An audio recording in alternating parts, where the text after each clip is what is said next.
नमस्कार दोस्तों, ICSM technical गुरु channel में आप सभी का स्वागत।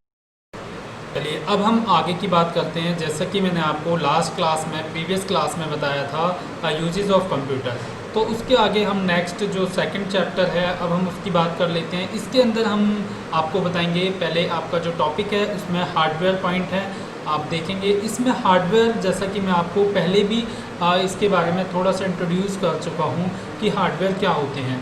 तो आप लोग बेसिकली समझें कि हार्डवेयर क्या होते हैं कि कोई भी कंपोनेंट जो भी कंप्यूटर के होते हैं वो आपके हार्डवेयर होते हैं। जैसा कि मैंने आपको बताया कि आपका CPU है, माउस है, जॉयस्टिक है, लाइट पेन, टच स्क्रीन और CPU है, ये सब आपके हार्डवेयर के पार्ट होते हैं। तो ये सारे हार्डवेयर के अंदर आते हैं। जैसे कि आप यहाँ पर देखेंगे, hardware refer to all the physical component of computer. It include all input device, processing device, storage device and output device. तो जैसा कि मैं आपको बता चुका हूँ, तो आप समझ गए होंगे कि हार्डवेयर हमारे क्या होते हैं। चलिए नेक्स्ट मैं बात करता हूँ। इसमें आगे आपका ये पॉइंट दिया हुआ है, इसमें सेंट्रल प्रोसेसिंग यूनिट यानी CPU। तो आप जानना चाहेंगे कि CPU क्या है। देखिए CPU क्या होता है, एक कंप्यूटर का ब्रेन होता है। जैसा कि हमारे अंदर हमारा एक माइंड होता है, हमारा ब्रेन होता है, दिमाग होता है, उसी प्रकार से कंप्यूटर कैसे काम करता है। तो कंप्यूटर में भी CPU एक होता है जो कि हम उसे कंप्यूटर का ब्रेन कहते हैं। तो ब्रेन क्या है, मैं आपको अभी एक फिजिकली आपको दिखाना भी चाहूँगा कि वो ब्रेन हम किसे कहते हैं और CPU वास्तव में होता क्या है। क्योंकि कई स्टूडेंट से हम CPU की बात करते हैं तो वो पूरे कैबिनेट को CPU बताते हैं। तो उस केस में मैं आज आपको बताऊंगा कि CPU आपका एक्चुअल में होता क्या है। तो मेरे पास कुछ कंपोनेंट्स हैं जिसके थ्रू मैं आप लोगों को बताऊंगा। तो इसमें हम देखेंगे कि इसमें बताया सेंट्रल प्रोसेसिंग यूनिट यानी CPU। The CPU is the brain of the computer. It process the input, perform calculation and procedure output. तो ये क्या करता है कि जो भी हमारा माइंड है कि किस तरीके से काम को करना है, ऐसे ही हम जो भी कंप्यूटर के अंदर इनपुट देते हैं तो कंप्यूटर उसके अंदर जो प्रोसेसिंग करता है वो आपकी CPU की हेल्प से ही करता है और उसके बाद हमें वो उसका आउटपुट देता है। तो ये CPU क्या है मैं आपको भी एक बार, और इसमें नेक्स्ट हमारा जो टॉपिक है मदरबोर्ड, मैं इस टॉपिक को भी क्लियर कर लेता हूँ ताकि मैं आपको ये दोनों चीज़ क्लियर कर सकूँ। नेक्स्ट आपका आता है motherboard. A motherboard is a large circuit board. तो देखिए ये क्या है, एक लार्ज सर्किट बोर्ड होता है जिसे हम मैन बोर्ड भी कहते हैं। और ये जो मदरबोर्ड होता है इसके अंदर मैन बोर्ड होता है, मैन सर्किट होती है आपकी कंप्यूटर के अंदर। और वो क्या होती है, देखो मैं आपको अभी इसमें ये देखो, ये आप देख रहे हैं, ये आपका मदरबोर्ड का एक पार्ट है, ये पूरा एक मदरबोर्ड है। तो मदरबोर्ड लुक लाइक आपका इस तरीके से होता है, आप इसे देखेंगे इस तरीके से। तो इसमें ये जो कुछ आप ये देख पा रहे हैं, ये जो है ये हम इनको पोर्ट कहते हैं। जैसा कि आप यहाँ पर देख पा रहे हैं, ये सारे यहाँ पे अलग अलग पोर्ट दिए हुए हैं। तो यहाँ पर हम ये वाला जो पोर्ट देख रहे हैं ये लैन पोर्ट होता है। इसमें RJ45 इंटरनेट की कनेक्टिविटी के लिए इस पोर्ट में हम कनेक्ट करते हैं। इसमें हम इंटरनेट को कनेक्ट, इस पोर्ट के अंदर हम कनेक्टर को लगाते हैं। नेक्स्ट आप देखेंगे कि ये USB पोर्ट होते हैं, इनमें हम USB को फिट करते हैं। जैसे कि आप देखते हैं आपके जो कीबोर्ड होते हैं, माउस होते हैं, वो क्या होते हैं, वो हमारे USB होते हैं। तो हम यहाँ पर USB में लगा सकते हैं। अगर हमारे वो PS2 हैं तो PS2 के लिए हम ये वाले पॉइंटों का यूज कर सकते हैं। अगर हमारा कीबोर्ड माउस PS2 हैं तो PS2 के लिए हम जिन्हें गोल पिन के कहते हैं वो हम यहाँ पर लगा सकते हैं। अगर USB है तो आप वो यहाँ पर लगाएंगे इन वाले पॉइंटों पे। ये आपका देखेंगे कि ये यहाँ पर साउंड के लिए होता है। यहाँ पर जो भी आप मीडिया इसमें फिट करना चाहते हैं, स्पीकर वगैरह, आप माइक वगैरह यहाँ पर लगा सकते हैं। नेक्स्ट आप देखेंगे कि ये जो है ये VG पोर्ट होता है। यहाँ पर हम VG केबल लगाते हैं जिससे कंप्यूटर की डिस्प्ले दिखाई देती है। तो आप लोगों ने एक ये मदरबोर्ड को देखा कि मदरबोर्ड किस तरीके से दिखाई देता है। तो ये मदरबोर्ड होता है जो कि मैन बोर्ड होता है आपका कंप्यूटर के लिए। तो इसी के थ्रू आपका सारा वर्क होता है, यही आपका मैन बोर्ड होता है। इसमें आप देखेंगे कि ये जो आपका ये फ़ैन लगा हुआ है, ये आप देखेंगे, ध्यान से देखो इसे थोड़ा सा, ये जो फ़ैन देख रहे हैं ये आपका CPU के ऊपर लगा होता है। यानी कि CPU इतना हीट हो जाता है तो उसको कूलिंग करने के लिए इस फ़ैन को लगाया जाता है। तो CPU होता क्या है, जिसे हम कंप्यूटर का ब्रेन कहते हैं।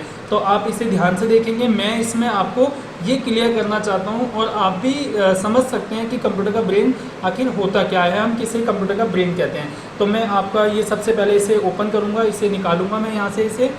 ये हमने इसको इस तरीके से इनके जैक को थोड़ा सा रोटेट किया और हम इस तरीके से पुल करेंगे और हम इसके फ़ैन को हम इस तरीके से निकाल देते हैं। ये आपका एक फ़ैन होता है जो कि सीपीयू के ऊपर लगा होता है। अब हम देखेंगे ये जो आप ये पॉइंट देख रहे हैं, ये जो है ये आपका सीपीयू होता है, यही आपका कंप्यूटर का ब्रेन होता है। अब मैं यहाँ से इस पॉइंट को भी निकाल के आपको अलग दिखाता हूँ।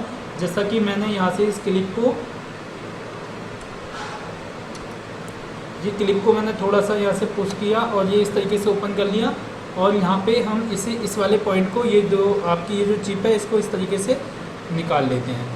तो आप ये जो पॉइंट देख रहे हैं ये आपका सीपीयू होता है, इसे ही हम सेंट्रल प्रोसेसिंग यूनिट कहते हैं और यही आपका प्रोसेसर होता है। यानी कि जो भी प्रोसेसर, यानी कि जो कंप्यूटर की स्पीड डिपेंड होती है वो आपकी इस प्रोसेसर पे होती है और आपकी रैम पे डिपेंड होती है। तो आप ये देखेंगे ये आपका एक प्रोसेसर है, ठीक है, जिसे हम कंप्यूटर का ब्रेन कहते हैं। तो मैंने आपको ये प्रोसेसर बताया, जैसा कि आपके यहाँ पर टॉपिक में दिया गया है सेंट्रल प्रोसेसिंग यूनिट, आप इसे भी देख पा रहे होंगे। यहाँ पर ये आपका टॉपिक है सीपीयू। तो आप बच्चों, आप लोगों को समझ में आया होगा कि सीपीयू होता क्या है, ठीक है, कंप्यूटर का ब्रेन आखिर होता क्या है, जैसा कि मैंने आपको अभी मदरबोर्ड भी दिखाया। तो आप लोगों को ये भी क्लियर हो गया होगा कि मदरबोर्ड होता क्या है और हम इसे कौन कौन से पोर्ट किस लिए हम इसे यूज कर सकते हैं। चलिए नेक्स्ट हम देखते हैं, हमारा आता है ऑपरेटिंग सिस्टम।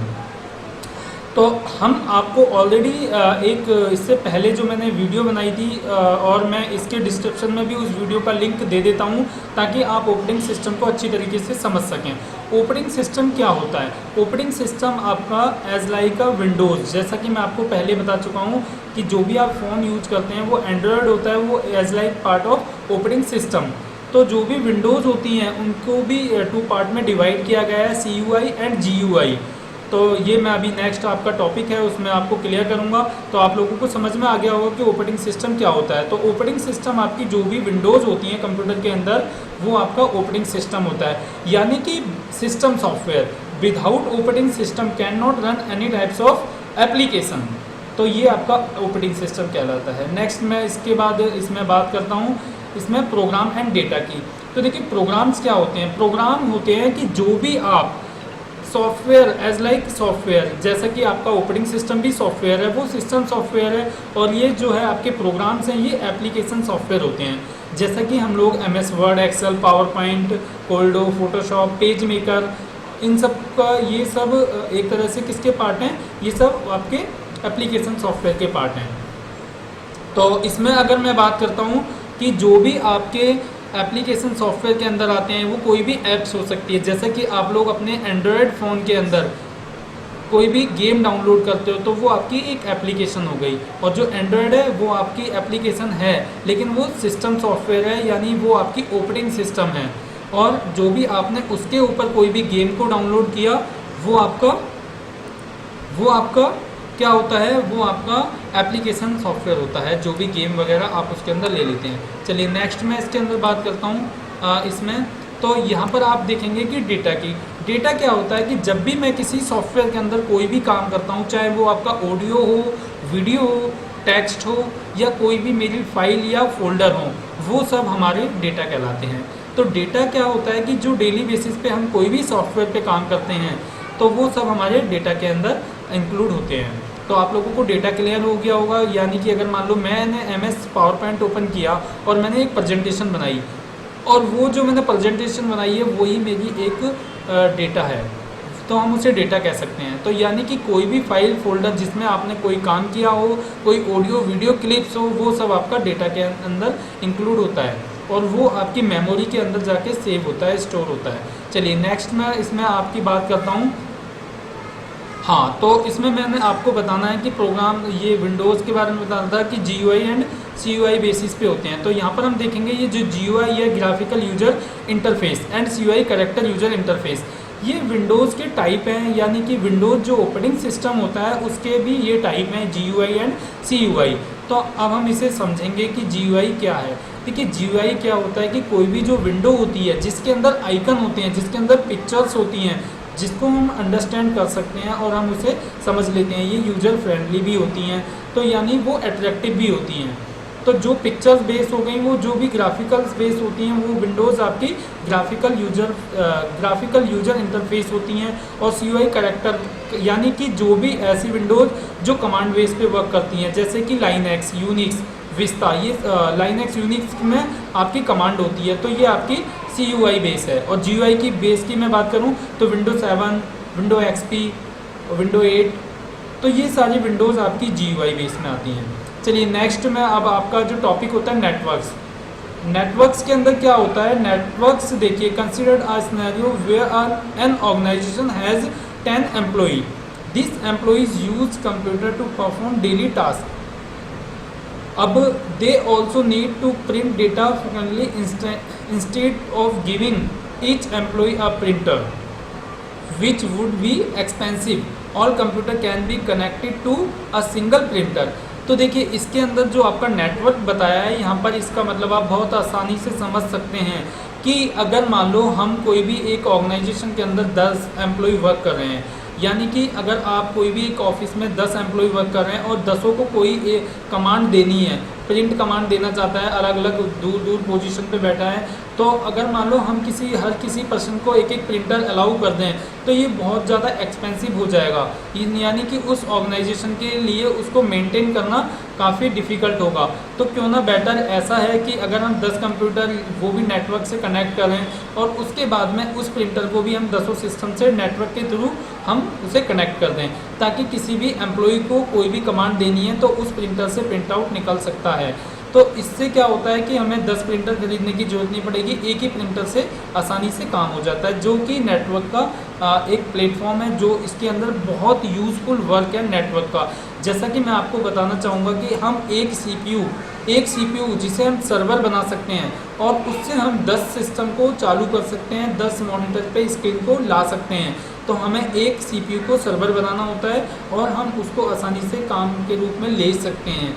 जैसा कि अगर आप यहाँ पर अगर मैं बात करता हूँ छोटी सी, कि अगर मान लो आप कोई भी एक CPU लेते हैं और उसको सर्वर बना दें तो 10 एम्प्लॉय अलग अलग सॉफ्टवेयर पे काम कर सकते हैं, बट सर्वर पे डिपेंड करता है कि आपने किस यूजर को कौन सी परमिशन दी है कि वो प्रिंट निकाल सकता है, नहीं निकाल सकता, वो इस सॉफ्टवेयर को यूज कर सकता है या नहीं कर सकता। तो आप इसके अंदर ये रिस्ट्रिक्शन लगा सकते हैं। तो अगर आप इस नेटवर्क्स ऑप्शन को क्लियर अगर आपको हो गया हो तो ज़्यादा अच्छा है, अगर नहीं क्लियर होता है तो आप मुझसे इसके लिए कंसल्ट कर सकते हैं और कमेंट बॉक्स पे डाल सकते हैं। चलिए नेक्स्ट होता है आपका server. The main computer on network the provide service. जैसा कि मैंने आपको बताया कि एक CPU जिसे हम सर्वर बनाते हैं, यानी कि वो आपको जो 10 को लिए काम करता है, 10 के लिए एक नेटवर्क का चैन बना के जो काम कर रहा है वो आपका सर्वर होता है। तो जिसे हम सर्वर बनाते हैं सारा डाटा उसके अंदर सेव होगा।